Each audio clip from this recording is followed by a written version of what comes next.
Aniga jirumaan ijoollummaa makoorraa qabee xiqqoo na yaala ture.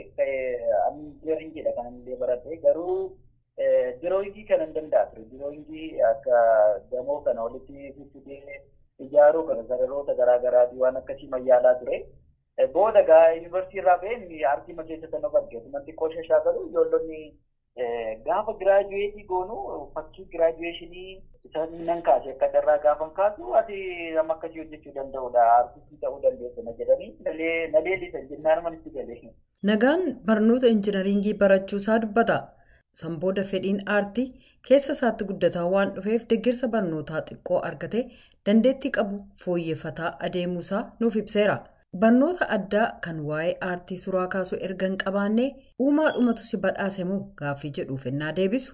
Egaa eddasii xiqqoo erga yuunivarsiitii kaampaasii irraa bahee booda waggaa tokkoof Abisiiniyaa aartii kan jedhamu jira Finfinnee keessa waltaan aartistoota Oromoo na affeeranii achitti iskoolaarii baradhee eddasii xiqqoo baradheera garuu argas maras ta'uu baatu na jijjiireera jechuudha. Fakkiiwwan hedduu kaasee of harkaa qabaachuusaa kan nuuf hime Nagaan. Hojii fakkii kaasuu barsiisuu irratti illee bobba'ee kan hojjetaa ture ta'uu dubbata. Fakkiiwwan kan waan garaagaraa irratti kaasuusaaf agarsiisa fakkiiwwanii kana dura qopheessee yoo ta'e gaafatame. Ani jalqabadha reefidhaan ijoolleedha. Agarsiisa kanas ittuma deemaan jira malee garuu onlaayiniidha kanan barsiisu saayinsii isaan barsiisa yeroo baay'ee. Agarsiisa reefan jalqabaa agarsiisa akka Finfinneetti bara tokko qopheessanii ture isarratti fakkii.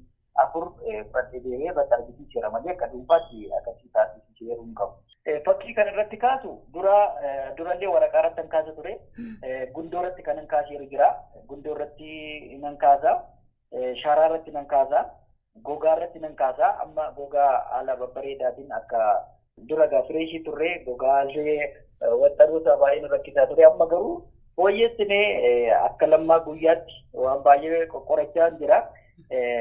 Keenyaan yookaan girgiddaa irratti illee nan kaasaa jechaadha. Wanneen kanarratti nan kaasa fakkii. Fakkiiwwan hedduu harkaan kaasu kan gabaatti dhiyeessee yoo ta'e hojii fakkii kaasuu kana dhaabbataadhaan hojjetamoo kana biratti hojii kabiraa hojjete yoo ta'e illee gaaffiin dhiyeesseef akkas jedhe Nagaan. Ani yeroo baay'ee mana barumsaa irratti hojjedha. Gama jechuun Finfinnee keessa mana barumsa gara 12 akkasii hojjedhee beeka Finfinnee keessa jechaadha. Jechuun yeroo baay'ee gara Finfinnee kana badaa ijoollonni keenyatti deemanii hin bakkatu gadi deebi ani ijuma jabinaatiin deemeen itti agarsiisa.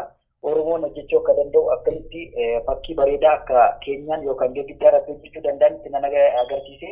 Baay'ee jaallatiin namoonni jedhu qarshii kaareetiin hin hojjedha. Gaani kaareetiin isa hojjechaa ture.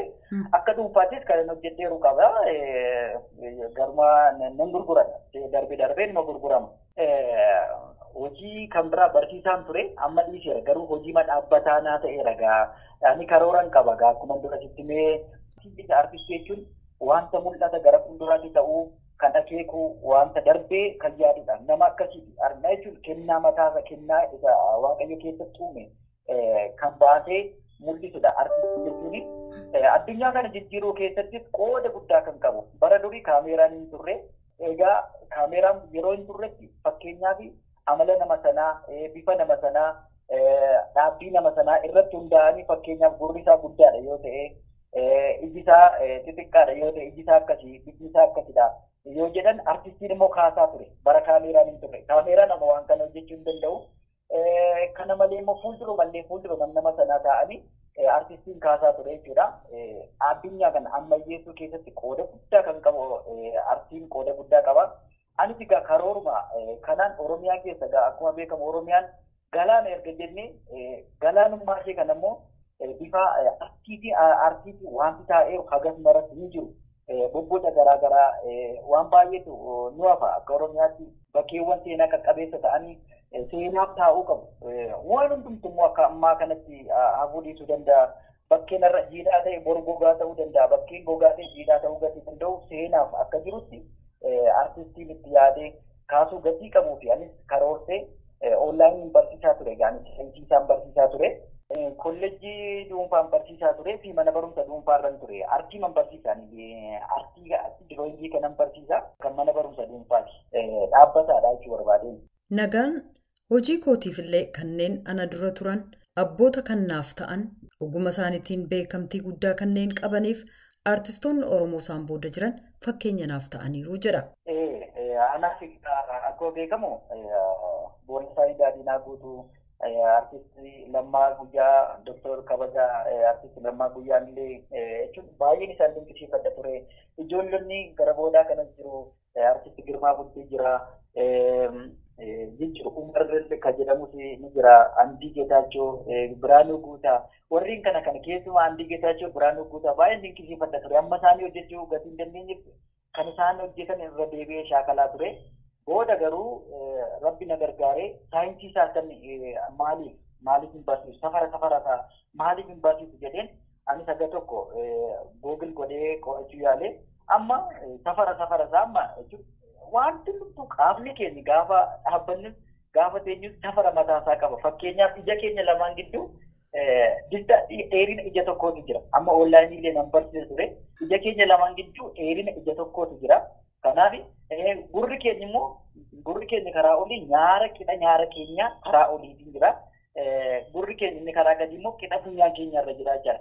Eegni funyaan keenya haga nyaara keenyaa fi gurra keenya wal qixadha jechuudha. Kanaaf ofumaallee egaa tokko Google kanan godheeru jira jechuudha. Gara fuula duraatti karoorri isaa maal akka ta'e illee nuuf himee jira. Aartist Nagaan. Ani egaa karoorri koo Waaqayyo yoo na gargaare karoora guddaa qabadheen jira. Saayinsii kana ammani waan baay'ee akkanaafu nan beeka jechuun waan baay'eetu naafa reefan jalqaba. Saayinsii kana immoo hawaasni keenya baadiyyaa jiranii harki guddaan Oromiyaan harki guddaan baadiyyaadha kan isaan jiranii. Carraa gurguddaa otoo qabanii dargaggoonni keenya mul'ata gurguddaa waan gurguddaa hojjechuu otoo danda'anii ijoollonni keenya kanan arganne carraa kanan arganne akka carraa immoo feesbuukiin tunis illee nima jira onlaayiniidha kanan barsiisu. Fakkeenyaaf shaakalanii kanatti fidanii jiru. Miidiyaa irratti illee xiqqoo gaafa na jedhu ijoollonni shashaakalanii maatiin isaanii immoo ijoollee kootu shaakalee korreekti godhiifinaa sirreetii fi maalaa sirreetii jedhanii kan na ergan illee nima jiru. Kanaaf ijoollota Oromiyaa keessaa boolee Oromiyaa keessaa baadiyyaa bakka garaagaraa jiran garuu immoo mul'ata gurguddaan isaan keessa jiru. Mul'ata addunyaa kana jijjiiru isaan keessa jiru xiqqoo kaallee argisiisuu danda'a. Karaa kana kan jedhuufi malee dhugaasaa dubbachuuf yeedaloo kana hojjedhaan immoo yeedaloo bareedaallee uumaan jedhu nan qaba jedhee yaada. Kana ture fi asoosama barreessuu kitaaba garaagaraa barreessuu walaloo kana waan akkasii ture mul'anni konni gurguddaani. Kana irratti garuu baay'een hojjetamne xiqqoo ergan kanaan bahee garuu hawaasa kana kan jijjiiru hojjechuun qabaa jedheen karoorsee jira. Ibin mana barumsaallee agabanuu tegeenya jirra. Kitaaba afaan Oromootiin qopheesseera saayinsii artii egaa mana piriintii jira hin xumuramne. Egaa yoo na gargaare immoo xumuree uummata biraan geessisee waan gurguddaa hojjechuu nan danda'e iyyaata. Aartist Nagaa Abboomaa ibsanuu kenniteef maqaa hordoftoota keenya akkasumas maqaa sagalee Ameerikaan hedduu galatooma. Isinis naaf feeruu keessaniif guddaa galatoomaa.